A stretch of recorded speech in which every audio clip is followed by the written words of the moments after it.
लड़के को अचानक एहसास होता है कि वो सब लोग भागते भागते एक सुनसान जगह पर पहुंच गए हैं, लेकिन तभी इंसान खाने वाली चींटियों का झुंड उनका पीछा करने लगता है। जूनियर लड़के को बचाने के लिए उसे जोर से धक्का देती है और खुद उन चींटियों के झुंड में गिर जाती है। तभी अचानक लड़का वापस उसी जगह पर आ जाता है जहां वह जूनियर के साथ खड़ा था। वह मन ही मन ठान लेता है कि अब उसे हर हाल में इस जगह से निकलना होगा। इसके बाद वह एक हार्वेस्टर मशीन लेकर बाहर निकलता है। दूसरी तरफ उसके दोस्त लोग गर्म पानी में बैठे मस्ती कर रहे होते हैं। अचानक एक दोस्त के हाथ से जूस का गिलास गिर जाता है और जूस सीधा कुछ चींटियों पर जा गिरता है। यह देखकर लड़का कहता है, मीठे पानी पर मांसखोर चींटियां बहुत जल्दी प्रतिक्रिया देती है, देर नहीं लगेगी और वो हमें घेर लेंगी। एक लड़की मजाक उड़ाते हुए बोलती है, मांसखोर चींटियां हमें खा जाएंगी। तुमने शायद बहुत नॉवेल पढ़ ली है, क्या तुम हमेशा हमें डराते रहोगे? यह सुनकर सब उसका मजाक उड़ाने लगते हैं। फिर वही लड़की उसके सामने शहद का डिब्बा खोलकर जमीन पर शहद फेंकने लगती है और कहती है, देखते हैं कहां से मांसखोर चींटियां आती हैं। उसने पूरा डिब्बा वहीं गिरा दिया और तभी अचानक बहुत सारे इंसान खाने वाली चींटियां वहां आ जाती हैं। तीनों दोस्त डर से चीखने लगते हैं और लड़के से मदद मांगते हैं, लेकिन चींटियां इतनी ज्यादा होती हैं कि लड़का और जूनियर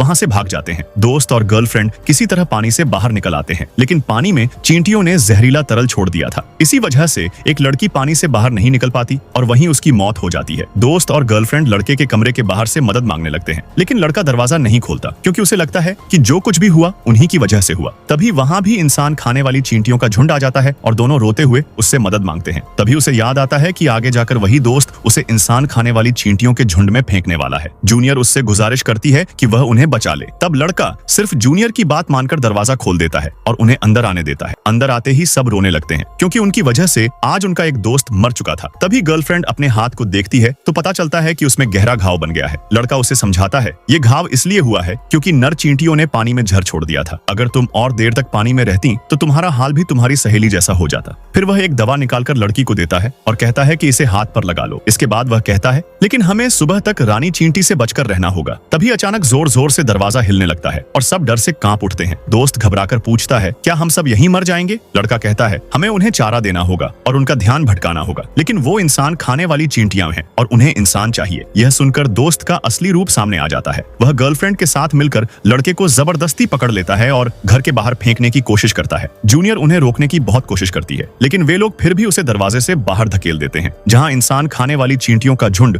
उसका इंतजार कर रहा होता है।